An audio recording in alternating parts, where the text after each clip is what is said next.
নমস্কার বন্ধুরা, দিলীপ পি কিচেনে স্বাগতম। কেক আর কেকটা আটার তৈরি আর খুবই সুন্দর হয়েছে, ভিতরটা দেখতেও খুব ভালো, খেতেও খুব ভালো।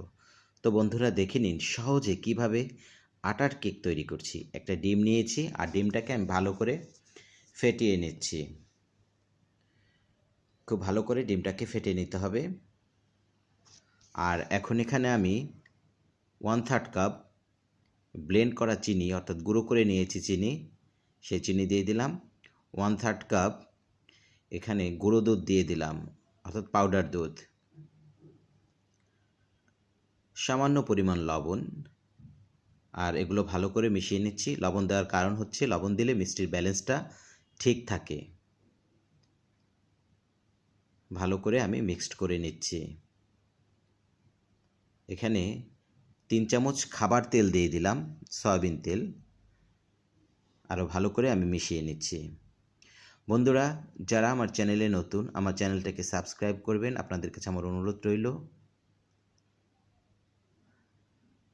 ভালো করে আমি ডিমটাকে ফেটে নিয়েছি সব কিছু দিয়ে। আর এখানে 1 কাপ আমি আটা নিয়েছি, যেহেতু এটা আটার কেক, আটা।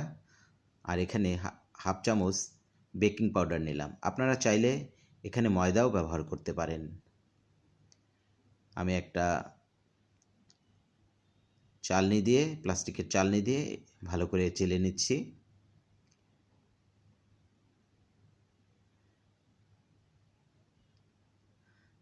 ভালো করে চেলে নিলে তাহলে কেকটা সুন্দর হয়। আর সুন্দর করে চেলে নিয়েছি। আমি এখন সরাসরি হাত দিয়ে আমি একটা ডো তৈরি করে নিচ্ছি। নরম করে একটা ডো তৈরি করতে হবে। আর ডোটা আমার তৈরি হয়ে গেছে। কেকের ডো সাধারণত নরমই হয়। ডোটা আমার রেডি। এখন আমি সরাসরি চুলাতে প্যান বসিয়ে তাতে সয়াবিন তেল দিয়ে দিলাম। প্রথমে আমি একটু ভালো করে গরম করে নিয়েছি, তারপরে জালটাকে একেবারে কমিয়ে দিয়েছি। হাতে তেল মেখে নিয়েছি, যেহেতু ডোটা সফট নরম, হাতে লেগে যাবে, এর জন্য আমি হাতে তেল মেখে নিয়েছি এবং একটা চামচ নিয়েছি, তাতে করে মাপটা যাতে সঠিক থাকে। চামচেও আমি তেল মেখে নিয়েছি যাতে সুন্দর করে উঠে আসতে পারে। এখন হাতের সাহায্যে আমি একটু গোল করে নিয়ে তাতে হালকা একটু চাপ দিয়ে আমি সরাসরি তেলে দিয়ে দিব। কেননা কোনো কিছুতে রাখা যাবে না, কারণ এটা খুব সফট। সরাসরি তেলেই দিয়ে দিতে হবে।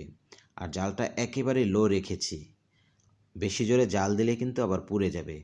তো সবগুলো আমি দিয়েছি একইভাবে করে মেপে মেপে। আর জালটা কিন্তু একেবারে লো রেখেছি। আমি উল্টে পাল্টে দিচ্ছি, একটু ব্রাউন করে ভেজে নিতে হবে। দেখতেই পাচ্ছেন খুব সুন্দর ফুলে উঠেছে।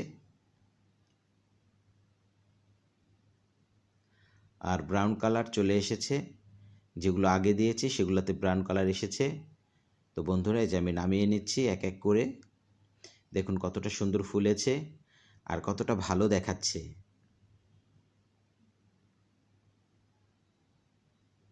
খুব সহজেই তৈরি করা যায় এই কেক, একেবারে ঝামেলা ছাড়াই।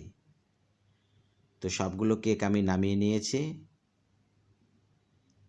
তো বন্ধুরা দেখতেই পাচ্ছেন কত সুন্দর কেকগুলো হয়েছে। এই কেকগুলো খেতে কিন্তু খুবই ভালো। আপনারা অতিথি আপ্যায়নে ঝটপট এই কেকগুলো তৈরি করে দিতে পারেন, ঘরে সংরক্ষণ করে রাখতে পারেন। আর খুবই মজার। একবার হলো আপনারা এইভাবে তৈরি করবেন, আশা করি আপনাদের ভালো লাগবে। আর আমার ভিডিওটাকে লাইক কমেন্টস করতে ভুলবেন না যেন, আপনাদের কাছে আমার অনুরোধ। আর বেশি করে শেয়ার করে দিন বন্ধুরা, যাতে অন্যরা দেখতে পারে। আর কেকটা খুব সফট হয়েছে, খেতে খুবই মজা। বৌদি এসেছে, ম্যাক্স আর বৌদি খাচ্ছে।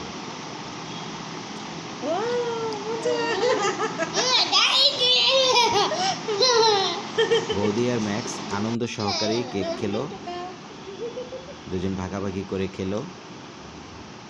তো বন্ধুরা ভালো থাকুন, সুস্থ থাকুন, আপনাদেরকে অনেক ধন্যবাদ।